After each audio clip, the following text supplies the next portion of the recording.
A lot of folks in the rotunda and up above, thank you all for joining us today at your state capitol. I'm State Representative Darrell Metcalf, and welcome to our annual Second Amendment rally.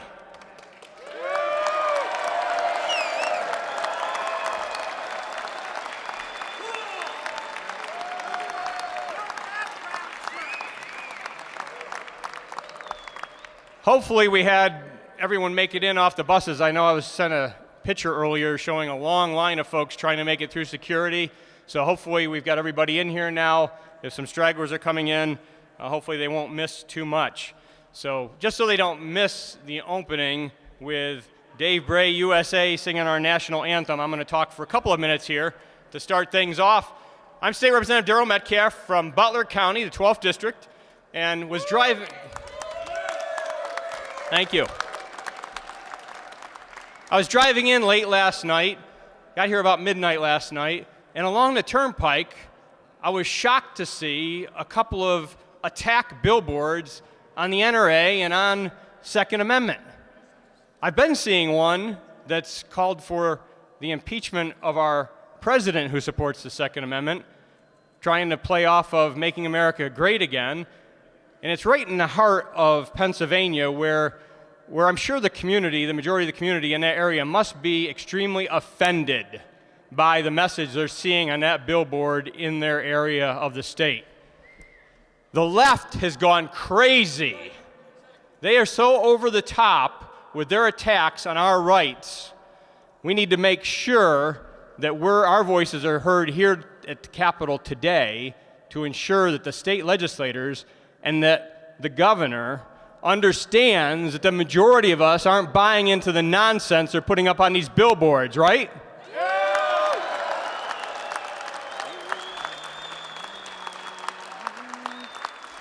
You know, as a veteran, I raised my hand, I swore to uphold and defend the Constitution. And that wasn't a temporary oath for me. I've taken that oath similar, adding in the Pennsylvania Constitution once I became a legislator. As a veteran, I swore to uphold and defend the U.S. Constitution. As a legislator, I've sworn to uphold and defend the U.S. Constitution and the state Constitution. So not just the Second Amendment, but Article 1, Section 21 of the Pennsylvania Constitution, which is even stronger language than in the Second Amendment, that the right of the people to bear arms in defense of themselves and the state shall not be questioned.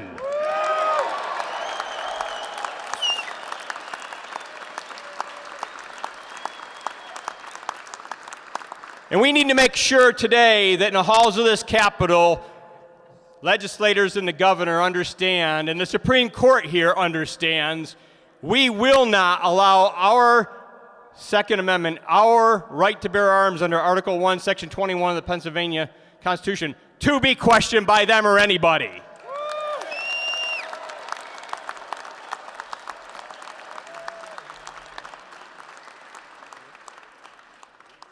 I'm now going to introduce a United States Navy veteran and singer-songwriter, Dave Bray, USA, to sing the national anthem for us. Give him a big hand of applause, please. Thank you, sir.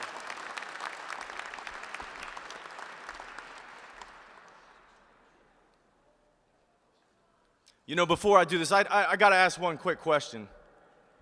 Do we have any patriots in the house today?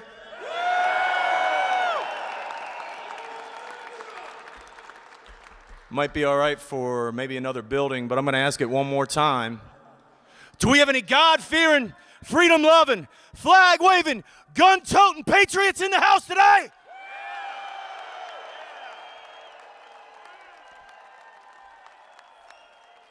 Let's sing our song together.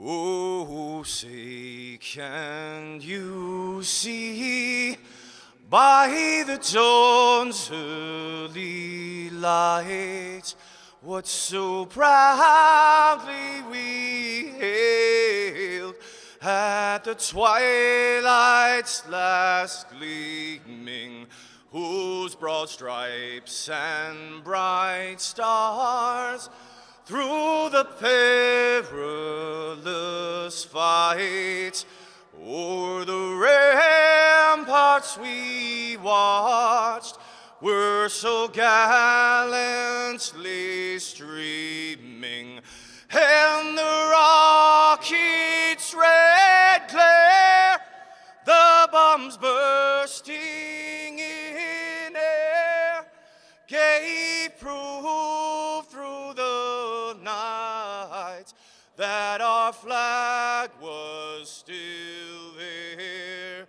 Oh, say does that star-spangled banner yet wave o'er the land of the free and the home of the brave. One more time.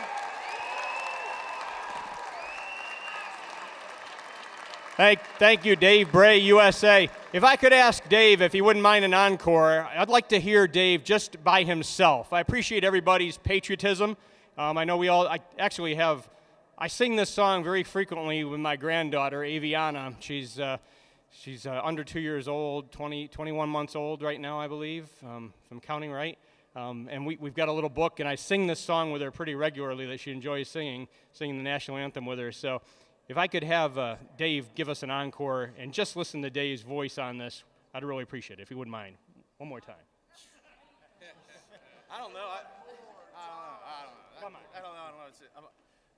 This is a new one for me, so I'm flattered, Representative. I appreciate it.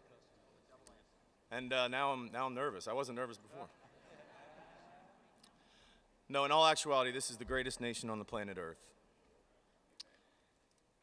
And with God's will, I believe that this nation can move forward in a positive light. I've never really sung the song. I've only ever sung the words to this song.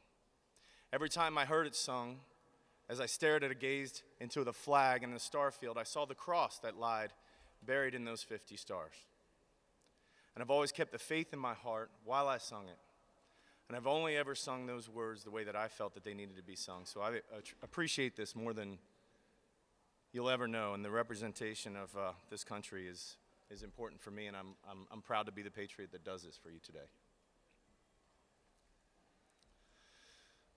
Oh, say, can you see by the dawn's early light what so proudly we hailed at the twilight's last gleaming, whose broad stripes and bright stars through the perilous fight o'er the ramparts we watched were so gallantly streaming, and the rocket's red glare, the bombs bursting in air, gave proof through the night that our flag was still there.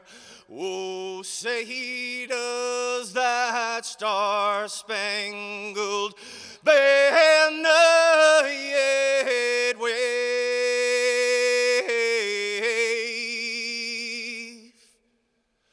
o'er the land of the free and the home of the brave.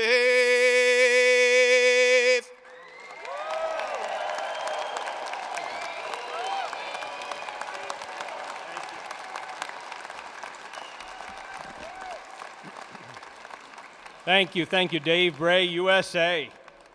Appreciate Dave's support of our military and our law enforcement. Appreciate him being here again, second year in a row, to share his gift that God's given him with us here today. I'd now like to introduce Representative Matt Dowling, and Matt has introduced legislation to try and stop the wolf attack on our Second Amendment from his misuse of his executive order on states of emergency. Matt?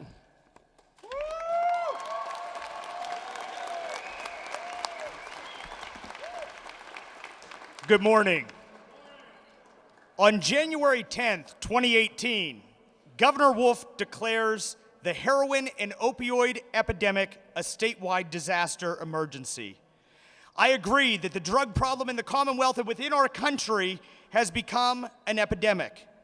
But in the governor's declaration, he knowingly or unknowingly invokes Section 6107 of Title 18, which states that with some exceptions, no person shall carry a firearm upon the public streets or upon any public property during an emergency proclaimed by state or municipal governmental executives. With one signature, the governor suspended the rights to bear arms as provided in the Pennsylvania Constitution and in the United States Constitution in the Second Amendment. Within 2 days of his declaration, I circulated a co-sponsorship memo for House Bill 2021, which repeals Section 6107 of Title 18 and protects law-abiding gun owners' rights to open carry in the Commonwealth during a state of emergency. Now, I don't know about you, but in a state where 5 members of the court can usurp 253 members of the legislature in drawing congressional maps, I do not want one governor to have the single-handed ability to suspend my constitutionally endowed rights without any checks and balances.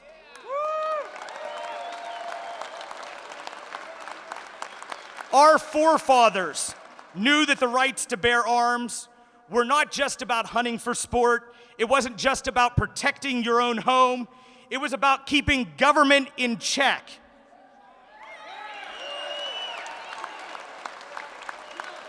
Those who fight to limit your Second Amendment rights like to talk about the size and type of weapon you should or shouldn't be allowed to carry. They refer to our brilliant forefathers and imply that they meant for us to simply only own or bear flintlocks or muskets. But our forefathers gave us the right to own the military-grade technology of their day. And they would want us to have the ability to organize in this age as a well-regulated militia that could stand up to the tyranny of government.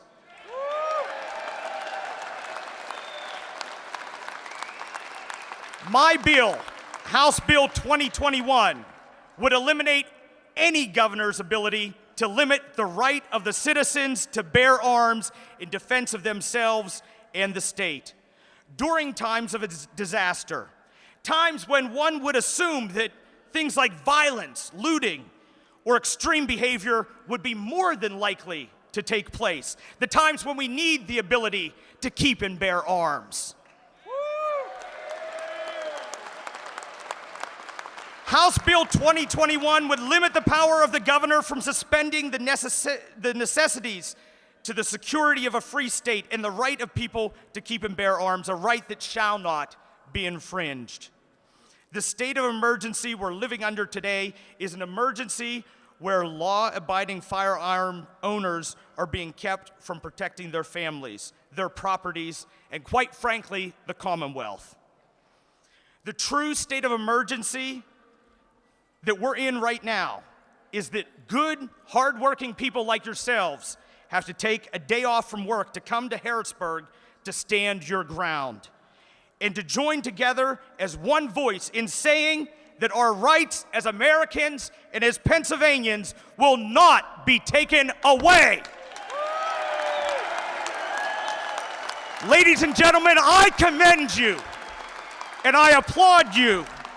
And I'm dedicated to working with you to make sure that no governor, not Governor Wolf, not any man or woman that succeeds him, shall have the ability to suspend your constitutional rights. I thank you for being here.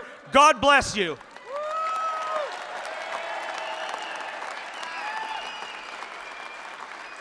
Thank you, Representative Matt Dowling, one of our new members, and as you can tell, a strong supporter of the Second Amendment. Thank you.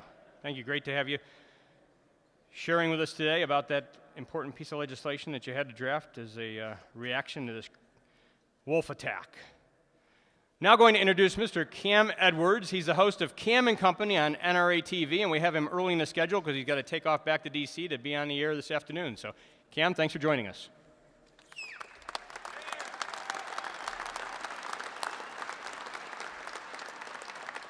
Thank you very much. I'm looking forward to telling our audience and the world this afternoon about each and every one of you gathered here today, and I really appreciate you being here. I have to say, you don't look like monsters to me.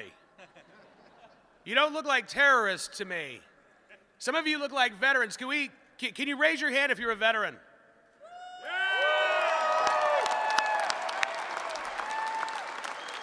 Can you give us a shout if you are a mom or a dad? Now, a follow-up. Give me a shout if you're a mom or a dad who cares more about your guns than your kids. These are the lies that are being told about you and me and every other law-abiding gun owner every day right now. But those lies cannot sustain a single conversation with one of you because your friends, your neighbors, your coworkers, they know who you are. They know who the law-abiding gun owners in this country are. They know where the problem lies when it comes to public safety, and it's not with you. So thank you for showing up today. Thank you for fighting. I know that you are not only here in the rotunda, you are at your city council meetings, you are at your school board meetings, you are at the ballot box on election day, and you will be heard.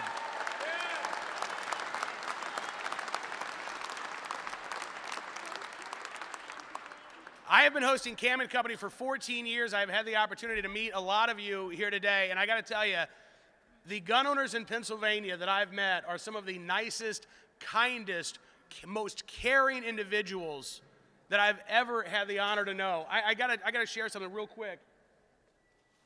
I had a stranger come up to me just a couple minutes ago. He said, "My wife wanted you to have this. This is a prayer shawl for my wife who's currently going through cancer right now." This is who gun owners in Pennsylvania are. They care about strangers. They care about their communities. They care about their states. And yes, they care about their rights. You keep fighting. You keep talking. You keep explaining to lawmakers and those who don't understand what this issue is all about. The right of the people to keep and bear arms shall not be questioned. And yet, we've got issues. As the lawmaker just said, you've got an opioid crisis in Pennsylvania. We've got an opioid crisis around the country. We've got violent crime that's been increasing in the last couple of years. There are things that we can do to make Pennsylvania safer, but it's not going to come from infringing on your rights. Yeah. Yeah. So this afternoon, as you talk with your lawmakers, please just know that the work that you're doing here is appreciated around the country. There are gun owners in all 50 states who see what you're doing, being an ambassador for our right to keep and bear arms around the nation, and we are with you 100%. Thank you for being here. Thank you for fighting. Thank you, and continue on.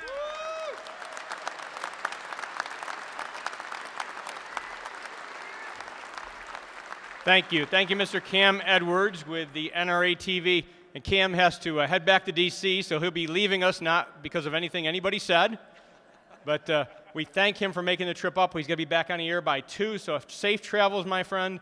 And I'm sure as a result of mentioning your wife today, many more people will be praying for her speedy recovery. We wish her the best. And have a good day.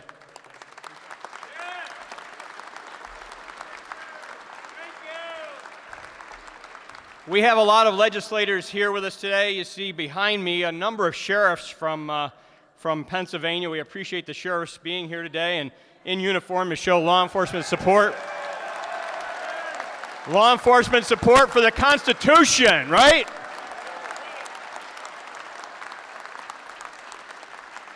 I know Congressman Glenn Thompson is in the Capitol today, and he was planning on being here. I'm not sure at which point Congressman Thompson might be here, but I know he planned on being here today. Representative Dush, I think he was going to plan on being out here with us at some point, so we appreciate that also from the congressman who's with us. We have 3 senators here today that I'm aware of: Senator Camera Bartolotta, Senator Scott Hutchinson, and Senator Elder Vogel. And I'm going to ask a couple of them to say a couple words a little bit later on in the program here. We have a lot of House members behind me also, and I'm going to mention some of those and I'll mention some a little bit later. But the list of those that RSVP'd today to be here is Representative Steve Bloom, Marty Causer, Jim Christiana, Bud Cook, Becky Corbin, Linda Culver, Russ Diamond, Matt Dowling, you heard from, George Dunbar, Cris Dush is here, Eli Ivankovich is next up on our speakers list, Garth Everett, Mindy Fee I saw, Jonathan Fritz, Keith Griner's over here to my right, Seth Grove, Marcia Hahn, here's Congressman Thompson, Representative Doyle Heffley, Dave Hickernell, Representative Kristen Hill, Rich Irvin, Lee James, Barry Joswiak, Rob Kaufman, Don Kiefer, Fred Keller, Mark Keller, Kate Klunk, Jerry Knowles I saw, Bill Kortz, Ryan McKenzie, Zach Mako, Dave Maloney, Jim Marshall I saw here. He's got a bunch of folks from Beaver, I believe, with him here today too. Representative Kurt Mazur, Representative Carl Metzger I saw back up behind me, Dave Millard's off over to the left here, Brett Miller, Eric Nelson, Ted Nesbitt, Donna Oberlander is also our caucus secretary of the Republican caucus, Jason Ortitai. Tina Pickett was early. Jeff Pyle, you'll be hearing from. Jack Rader. Kathy Rapp is over here to my left. Harry Reedshaw was here. I know Harry had another meeting to run off to. Our majority leader, Dave Reed, was planning on being here today. Representative Reese, Brad Roy, Frank Ryan. Rick Saccone is here off to my left. More importantly, Rick's wife is off to my right. Representative Stan Saylor, who's our Appropriations Chair, Paul Schummel, Kurt Sonny, Craig Statz, Will Tallman, and Mike Tobash. Representative Jesse Topper, Justin Walsh, Judy Ward, Ryan Warner, Park Wentling, and Dave Zimmerman. I'm sure I might have some more to announce later. Before we ask Eli, if I could ask Congressman Thompson to give us a couple words, since he's here, on his support for the Second Amendment.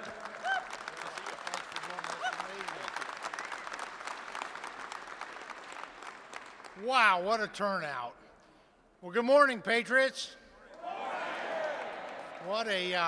What a privilege and honor to be here. You know, normally I got to tell you, Darrell, when I'm coming from down from my part of Pennsylvania, I get to Harrisburg, I normally speed up. I don't stop. But it is great to be here today with all these patriots behind me and all the patriots everywhere within this Capitol.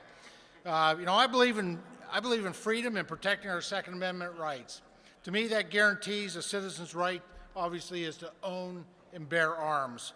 And our Second Amendment really is this country's original homeland security, isn't it? Yes. Yes. Now, where this right is freely exercised without government infringement, our citizens live with a freedom, with a deterrent, and a defense to violent crimes. And sadly, the Second Amendment rights are under attack. We know that. We see that. I see that in Washington every day. The liberals, far left, have finally made their intentions clear. And someone's probably already shared this morning, but if they did, it's worth repeating because it is so transparent today. Retired Supreme Court Justice John Paul Stevens, who just a month ago made it abundantly clear when he called for the repeal of the Second Amendment. Now, we have a duty. And it's our duty to respect and defend the freedoms our Constitution guarantees. This retired justice is obviously no student of history. Eldridge Gerry, vice president under James Madison, wrote, "Self-defense is the primary law of nature, with no subsequent law of society can abolish. This primary principle, the immediate gift of the Creator, obliges everyone to remonstrate against the stride of ambition and a wanton lust for denomination, and to resist the first approaches of tyranny." Roger Sherman, who was a busy man, he's a signer of the Declaration of Independence, signer of the Declaration of the 1774 Continental Association, the 1776 Declaration of Independence, the 1781 Article of Confederation, and the Constitution of 1789, offered this guidance on our Second Amendment rights.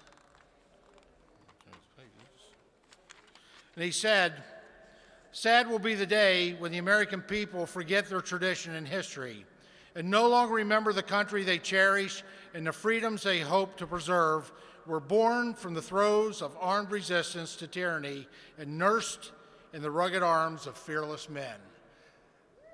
Boy, they had good words back there, didn't they? They sure did, yeah.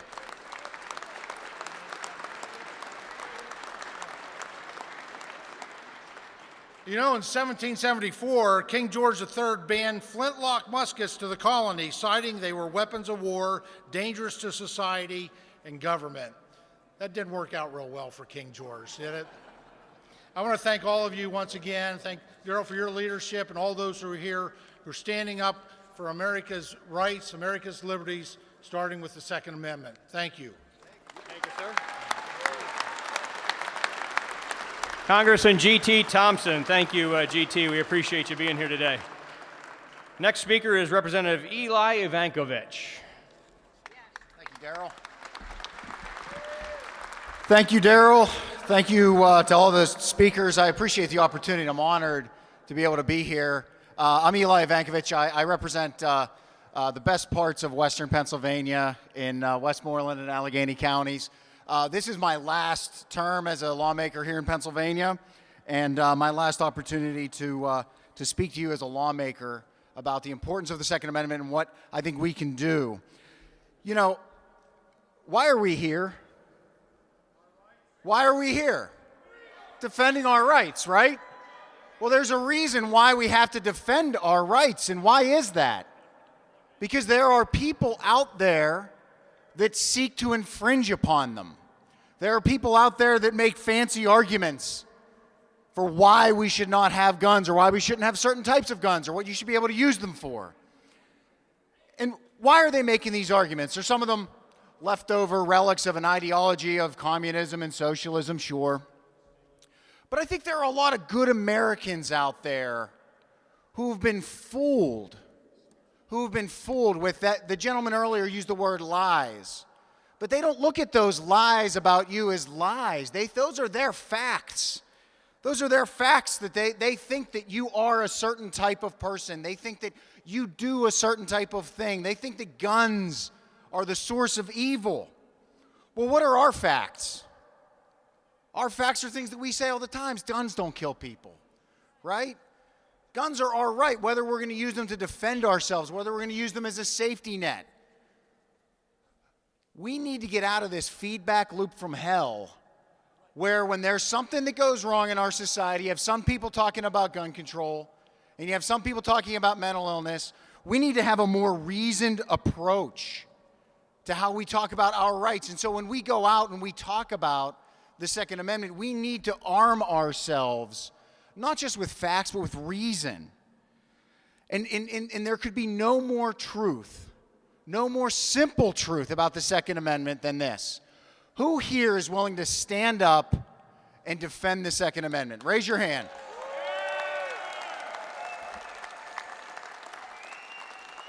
Who here believes that if government tries to take away your gun through whatever means, that it is infringing upon your right? Who believes that?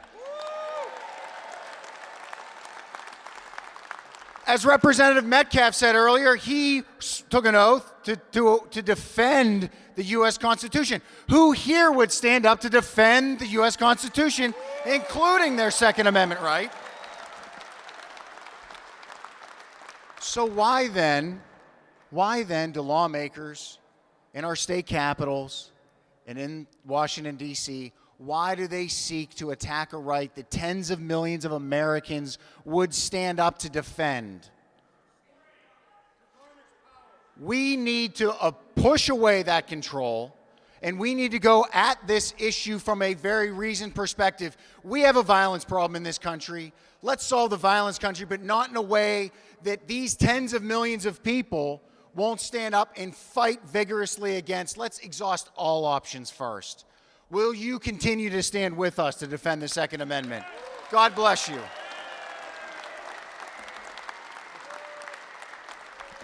Thank you, Representative Eli Ivankovich. Thank you, Eli. We now have one of those individuals that does a lot of fighting in the trenches, on the ground, in the courts, and that's Joshua Prince. Attorney Joshua Prince, you're one of the premier Second Amendment attorneys in the U.S. Thank you, Daryl. Woo! It's great to be back once again in front of all of you warm-blooded patriots. It's a distinct honor and privilege to be here in front of all of you. Now, I promised Darrell that I'd keep my comments to 2 to 3 minutes, but you know what happens when you put a mic in front of an attorney. But I'm going to try my best and give you an update since last year on some of the cases and issues that we've seen develop, both the positive and the negative. Since last year, we had Judge Jones, a federal district court judge from the Middle District of Pennsylvania, rule that it was unconstitutional as applied to Mr. Keys to deprive him for the remainder of his life the right to keep and bear arms because of a single isolated involuntary mental health commitment over a decade ago. We also had from the Western District Federal District Court, Judge Kim Gibson rule that a 302 mental health involuntary examination was insufficient to trigger a federal disability because of the lack of due process that it provides. We've also seen approximately 29 cases either not prosecuted or dismissed when the prosecutor became aware of the Superior Court's decision in Gosselin, where it held that an individual does have a defense of other lawful purpose when possessing some form of weapon on school grounds. That was a case that I was involved in litigating at the appellate level and has made a distinct difference in the case law here in the Commonwealth since the Superior Court issued that decision. But not all of the case, well, one other positive case I'll mention, because I know a lot of you have licenses to carry firearms. We also saw an injunction issued against the Monroe County Sheriff's Department because it was requiring information beyond that which is required by the Pennsylvania application for a license to carry firearms. And the court said, no, the only thing that an individual can be required to submit is that application. Now, not everything has been great. We've already heard about the proclamation that Governor Wolf issued. In fact, I blogged about it immediately when it was issued. Governor Wolf came out and said, I was wrong. I didn't know what I was talking about. I offered to debate him. He wouldn't take me up to debate. But what was interesting, about a week and a half later, he issued a statement stating that he was telling law enforcement not to prosecute it. Well, Governor Wolf has a little bit of a problem. He doesn't have jurisdiction to tell local law enforcement what laws to prosecute and which not to.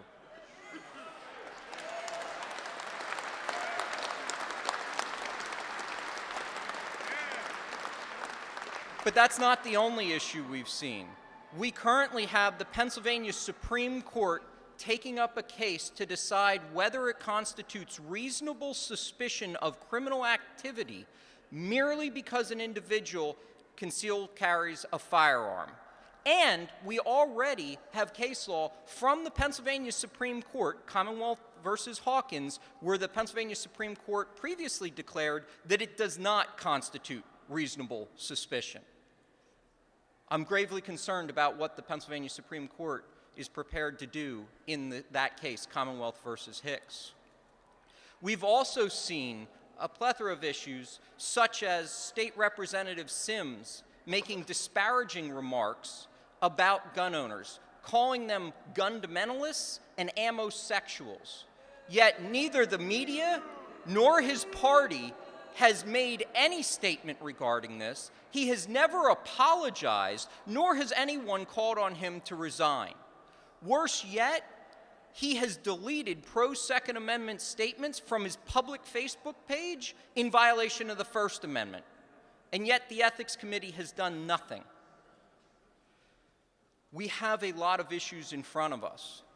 We've heard that over the past month, there was a week and a half hearings that occurred for quote-unquote public safety to address firearm rights, where here in this Capitol, they're talking about restricting law-abiding individuals' rights to keep and bear arms. I requested opportunity to testify at those hearings, and I was denied.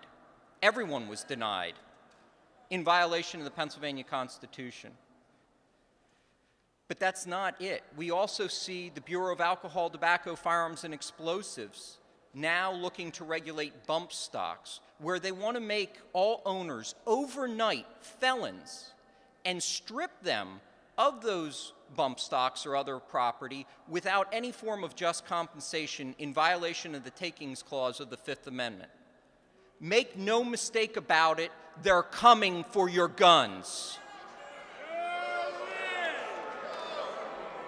Now, I realize I'm probably beyond my time, so I'm going to leave with a quote that's generally attributed to Benjamin Franklin, but there's some dispute over it, but I think it makes the point. Democracy is two wolves and a lamb having a vote over what to have for dinner. Liberty is a well-armed lamb contesting the vote. Go make your voices heard. Thank you.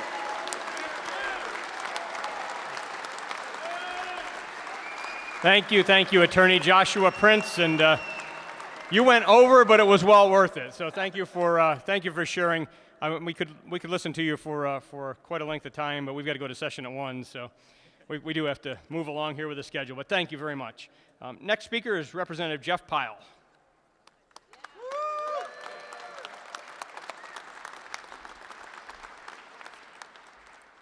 You will notice I have nothing up my sleeve and speak only from the heart. This is what, 10 or 12 of these you've done, Darrell, and I've been here for every one. I'm proud to tell anybody that'll listen, I come from Armstrong County and represent parts of Butler and Indiana as well, the 60th legislative district. Now, if you've not heard, in the latest census report, they did a study on how many households have guns. Yes, my friends, Armstrong County is 4th in the entire nation in per capita firearms.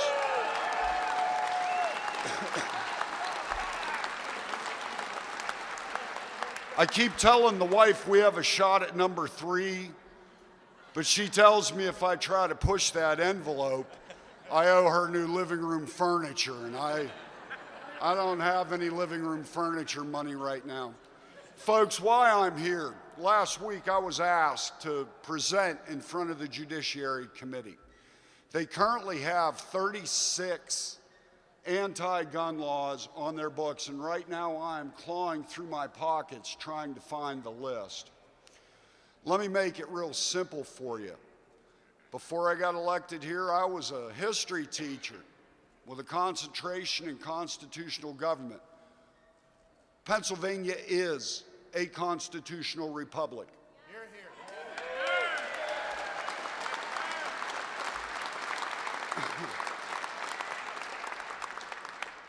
Now, the way this works is you guys go out and you pick somebody that's going to speak for you. I imagine when that person came up beating on your porch or leaving you something in your hand, you ask them, what's your stance on guns? Very good. It's a very valid question you should ask. What I know is that my father, my grandfather, my great uncle, my uncle, I could go back 5 or 6 greats in my family. They've all served in the military. Now, why are we? That's right. That's right. My dad, who stood 6'7", 260 pounds, told me I wasn't going to the military. And at that size, you kind of listen to him. So where are we going here? We are a constitutional republic.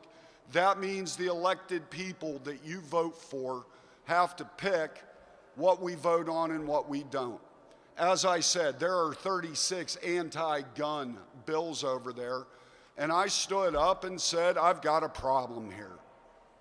No bill may be passed that runs counter to our protections of our Constitution, which many people have told you. Article 1, Section 21, the right of the people to keep and bear arms in defense of themselves and the state shall not be questioned.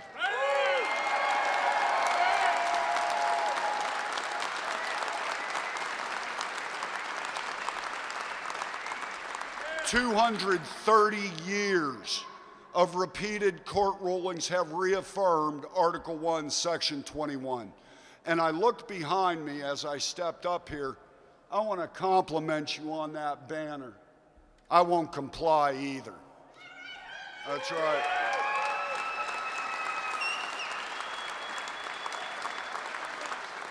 I'm going to close because, like many other people here, I have a meeting to get to also. You are a citizen. You have agreed to uphold the rights and the laws of this Commonwealth. In return, the Commonwealth guarantees you protections. Now, are you a citizen or are you a subject? I am a citizen, and I'm betting you are too. My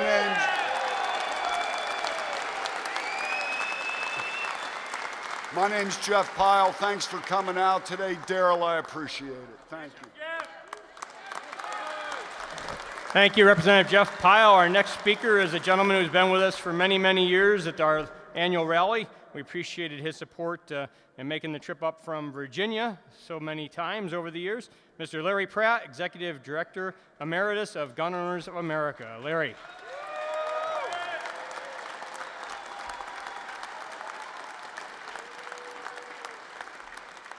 Daryl, I want to thank you for the steadfast support you've given to the Second Amendment, for organizing this year and so many in the past.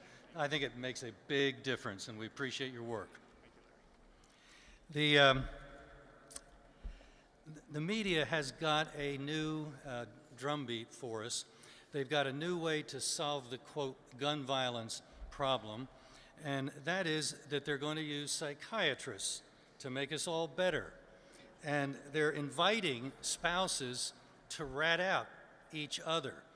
Go to the cops and tell them that Jane or Jim is acting a little funny, loses his temper, and got guns. And on the basis of that, guns are being removed from people's hands. Over 250,000 veterans have felt this lash.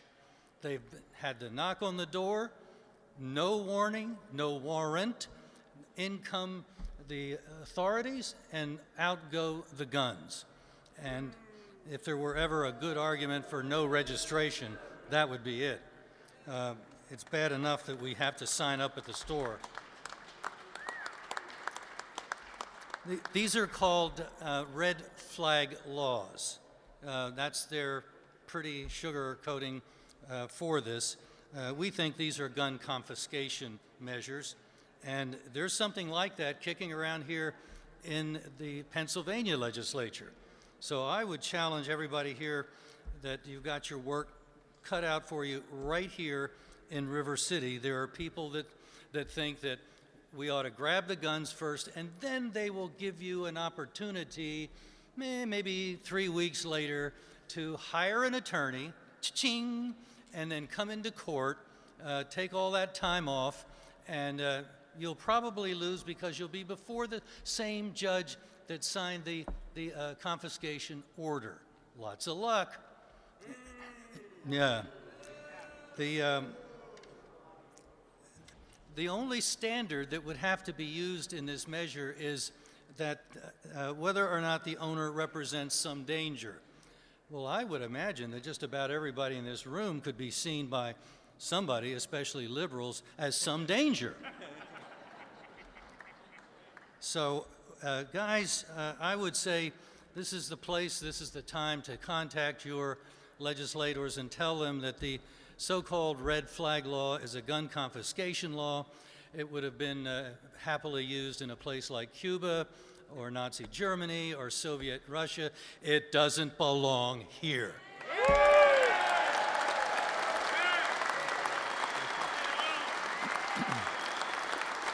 Thank you, Mr. Larry Pratt, and appreciated Larry's steadfast support of our efforts here to rally every year and get the message out on defending the Second Amendment, defending our Constitution. I'd like to ask Senator Vogel to join me at the microphone and say a couple words, especially to the folks that made the trip here from Beaver, from his area.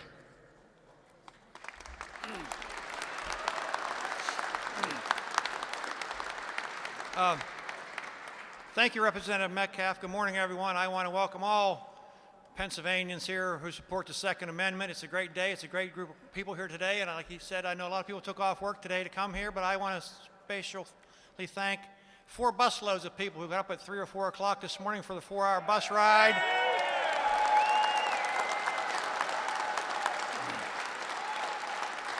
That's how much they believe in their Second Amendment rights and how important it is to them to be here. They took a 4-hour bus ride from Beaver County to be here. The Beaver County Sportsmen's Conservation League, this nice big banner of these guys, got up this morning to come here with 4 busloads of people.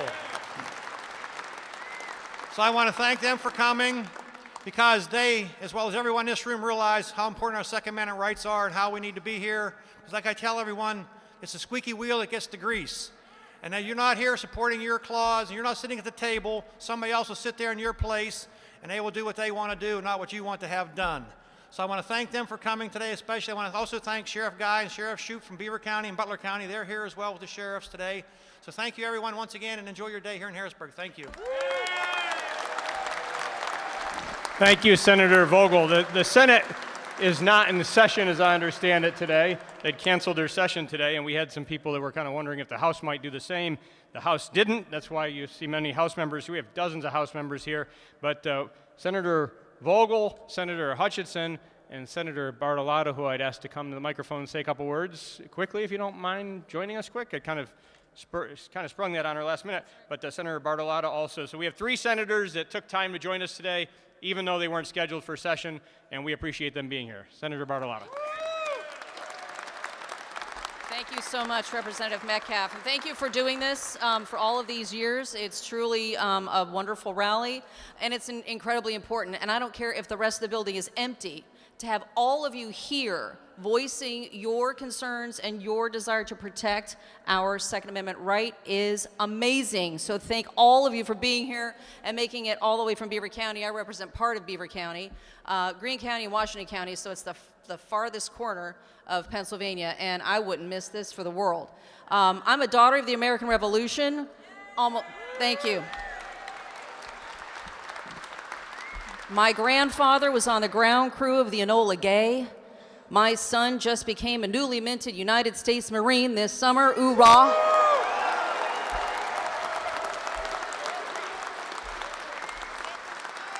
But if you'll notice, we'll sing along. One of these things is not like the other. I don't look a whole lot like the other fellas that were up here speaking. But one of the things I want to really bring to the forefront, there's a sign over here. I think maybe she might have left. A lovely lady who had a sign. My gun is my equalizer.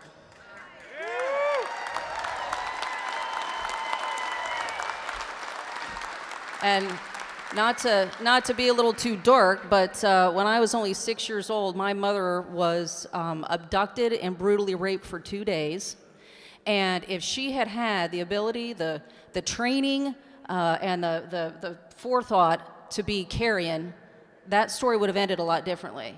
That is a story that is all too common. 90% of assaults on women are done without a weapon. No weapon. So yes, my gun is my equalizer.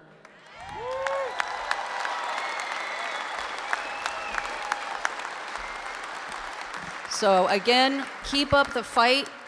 It's been 230 years since we had our Constitution and our amendments signed into action, and we have to keep fighting every single year, because without the Second Amendment, all the rest are kindling. So thank you for being here.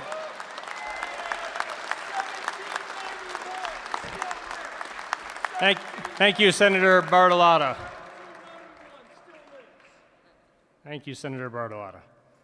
I'd now like to ask Sheriff Mike Sloop from Butler County to join me at the microphone.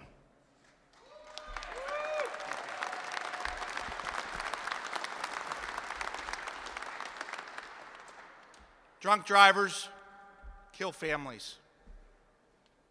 Deranged people using bombs kill people.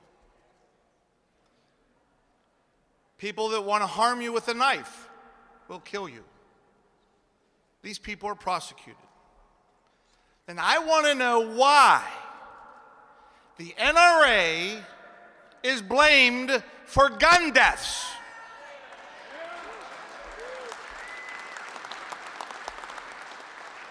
When they have probably the best safety and education programs out there, such as Eddie Eagle teaching our kids.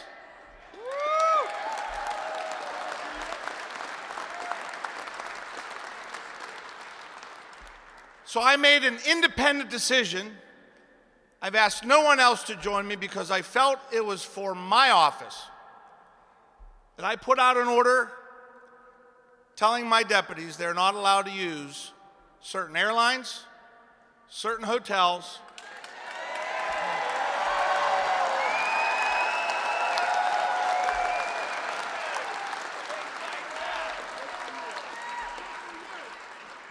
and certain car rental companies. Why? One, it's the right thing to do. And thank you. I've always said sometimes the right thing to do is the hardest choice you make because it won't be popular, but it's the right thing.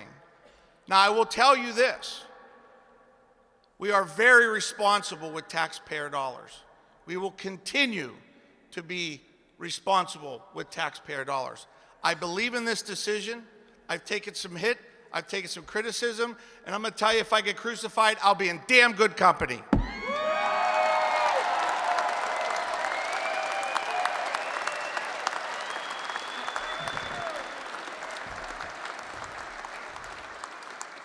Sheriff Sloop is my sheriff from Butler County, and I appreciate the sheriff taking a stand for the Second Amendment as he's done. He's been with us in years past, and he just recently made the press about that directive in his office, and I thought, we need to get Mike to come back and share that with the whole state. A lot of sheriffs here also, so.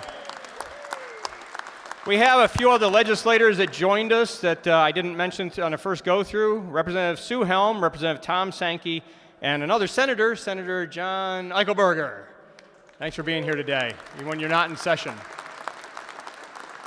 Matt Shipley, could you raise your hand? Matt Shipley is a Navy SEAL. Thank you, Matt. Paul Mango, can you raise your hand? Paul Mango is a U.S. Army Ranger. We have the SEALs and the Rangers here today. And I saw you two guys standing in the crowd and just wanted to mention that. Do we have a lot of veterans here? Veterans, raise your hands again. Some of those veterans may have been Rangers, may have been airborne, may have been SEALs, but two of the gentlemen I know that serve in those elite forces, the Navy SEALs and the Army Rangers, two that served in those elite organizations in our military, and we thank you for your service. Thank you to our veterans here today for your service, and we're all standing together in defense of the Constitution, right?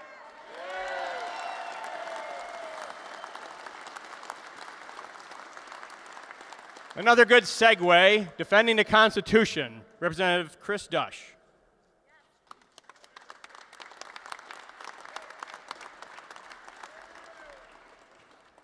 Thank you, Darrell. Thank you, Darrell. And wow, what a group. And I'm going to follow up on what you just said there. I was sitting in Baghdad in 2009. I'm a retired Master Sergeant from the 193rd Special Operations Security Forces with the Air National Guard. When my son called me up and told me, Dad, I'm going to the Air Force, I'm going pararescue. Now, we have men and women in this Commonwealth who have taken an oath to support and defend the Constitution of the United States and Pennsylvania against all enemies, foreign and domestic. My son just lost 4 guys from his unit. A guy that went through the pipeline married my niece. He's in Syria right now. He lost 2.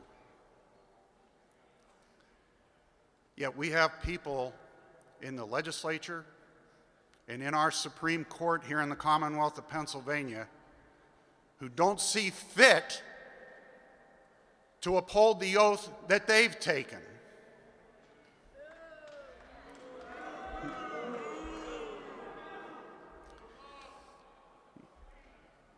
Back in January, The Commonwealth's court, the Supreme Court, made it known, 4 of those justices made it known they don't care about the Constitution, either of Pennsylvania or the Commonwealth. When they took the pen out of the legislature's hand and decided to create an act of law. The maps that they created are acts of law. Some of the things that they've done in accepting cases, like the ones you've heard of already indicate where they want to go with our Second Amendment and Article 1, Section 21 of the Pennsylvania Constitution. Those 4 justices have expressed a disdain for the Commonwealth's Constitution. And I've introduced pieces of legislation to impeach all 4 of those justices.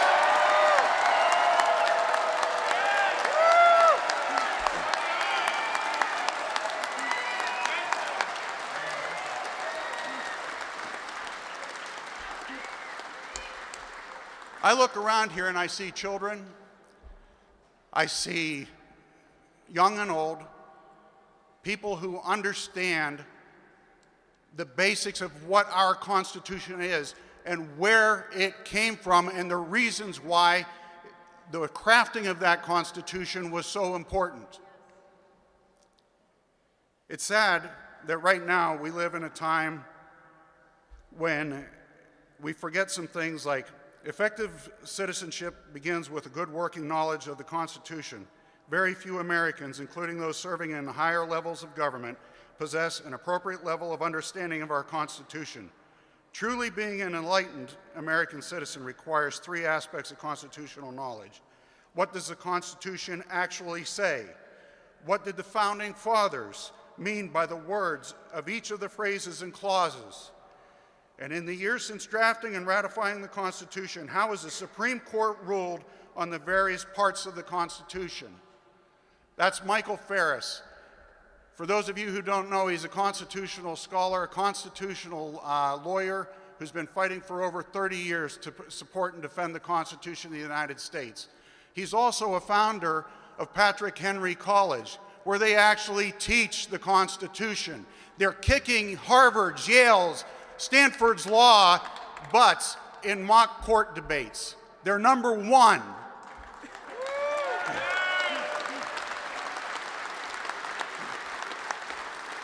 We're making progress, ladies and gentlemen, but it's people like you who stand and fight. They say that guns will harm children. I've been to 5 or 6 gun raffles so far this year with almost 100 guns laying out there on a table. You see the kids here like this, looking back and forth. They won't put their hands anywhere near it because they know they're not supposed to touch them. That's the parents being responsible.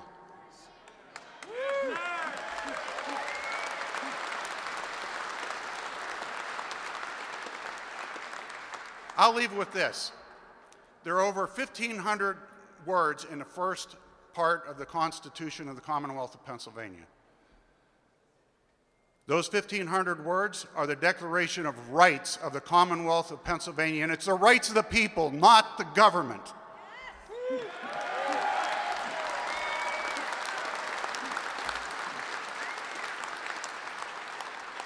The concept of first principles goes back to Greek, Roman, and Hebrew law. If you've got any questions down here in the bottom, refer to the first. Well, I got news for the Supreme Court in the Commonwealth of Pennsylvania. They're 4th on the list. You, the people, are first. Your elected representatives are second. Then comes the law. Then the executive branch gets to execute the law, and the Supreme Court plays referee like at the NFL. Ladies and gentlemen, you own the government. It is your state, it's your nation. Don't let anybody ever tell you different. There's a reason why our Bill of Rights comes first. God bless you.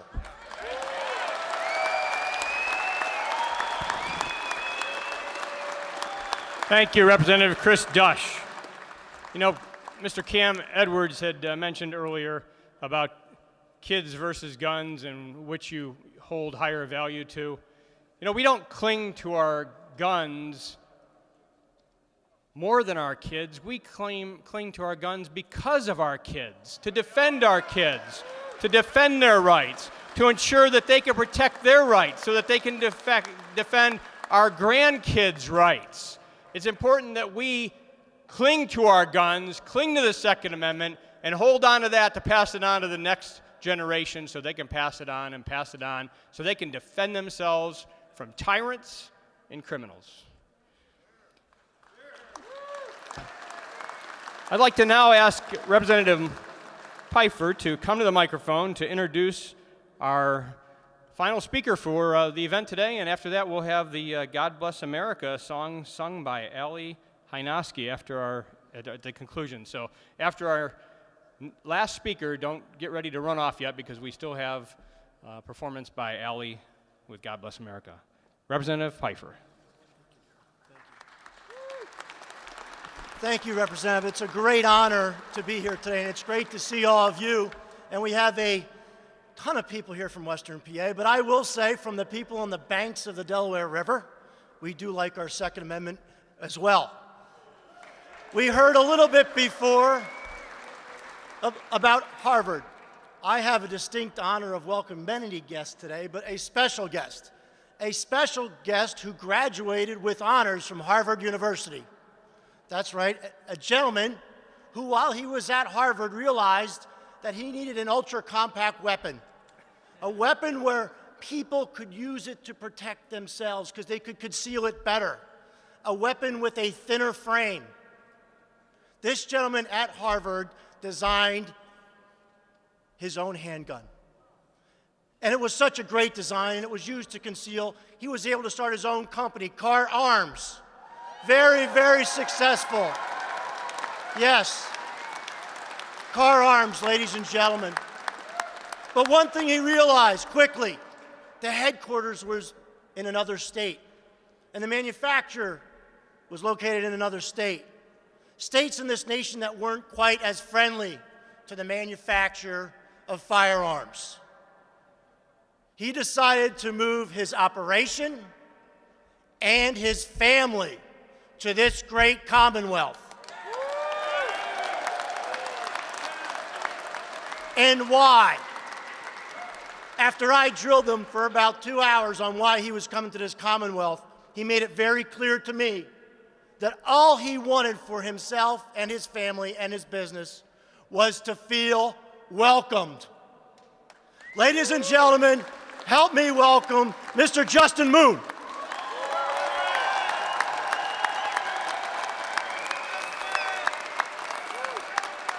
Hello, Pennsylvania. God, I love this state. Thank you. Hey, I got some facts for you.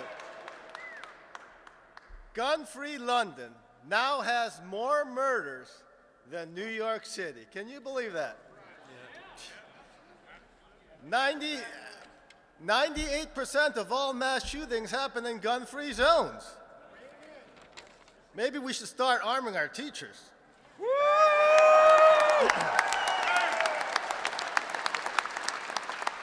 You know, as our government grows, our freedoms yield. Power corrupts, and absolute power corrupts absolutely.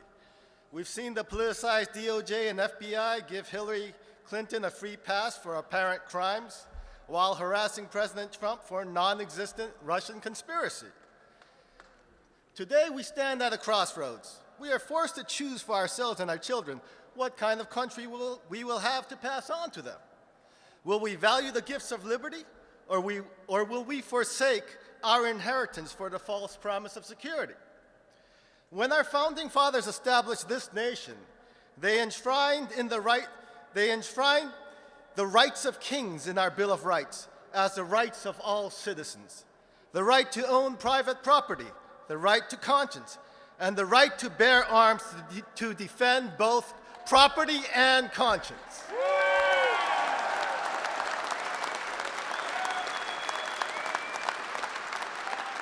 The framers understood well that the greatest threat to liberty and the pursuit of happiness was and still is a tyrannical government.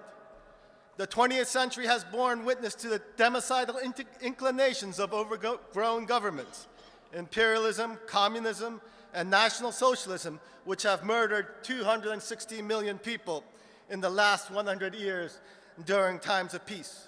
In the same 100 years, only 25 million people have been killed by criminals. The truth is, you are 10 times more likely to be killed by your own government than you are to be killed by a criminal.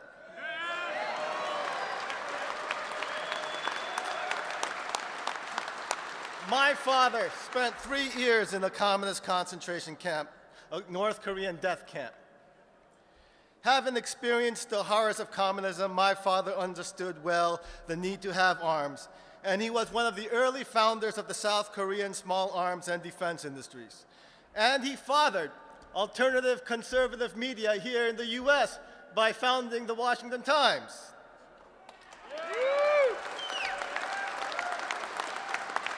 My father knew that freedom existed because good, God-believing people had guns.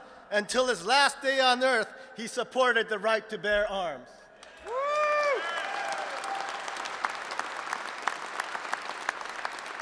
Yet today in America, nearly half the millennials identify as socialist. We have not taught our children the hard-earned lessons of history. Venezuela, 20 years ago, was one of the wealthiest nations in South America and enjoyed many of the same freedoms that we have here. Today, Venezuela is in societal collapse because of the free spending and corrupt policies of the Hugo Chavez socialist government. People are starving and being killed on the streets. The government has become predatory, and the people are unable to resist and defend themselves because the government confiscated their guns. We should learn the lessons of history and return to the wisdom of our founders. We should reject the calls for more government socialism. We need guns because governments and criminals are far too willing to oppress those people who have no means to defend themselves.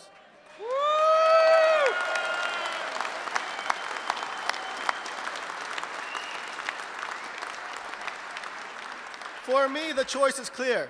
I stand for the Second Amendment, and I stand for freedom, as my father did. Thank you very much.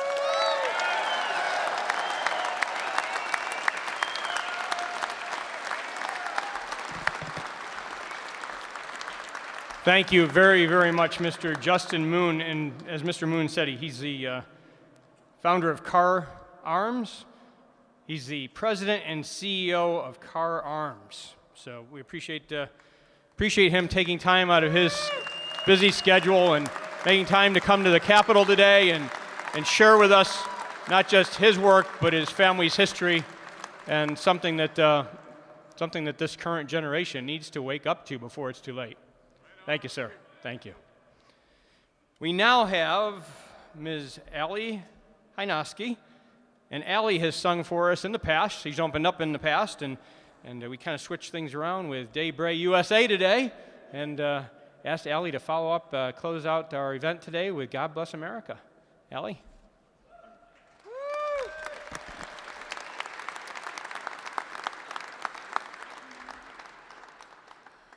God bless America, land that I love. Stand beside her and guide her through the night with the light from above. From the mountains to the prairies, to the oceans, white with foam. God bless America, my home, sweet home. From the mountains to the prairies, to the oceans, white with foam. God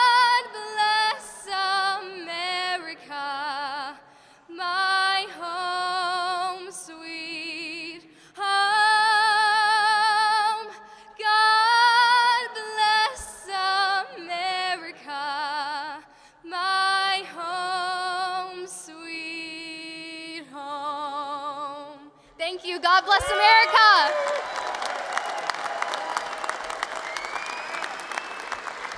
Thank you very much, Ellie. We appreciate you being here with us again this year. Thank you to all of our speakers. Thank you to all of you who took time out of your schedule today to join us.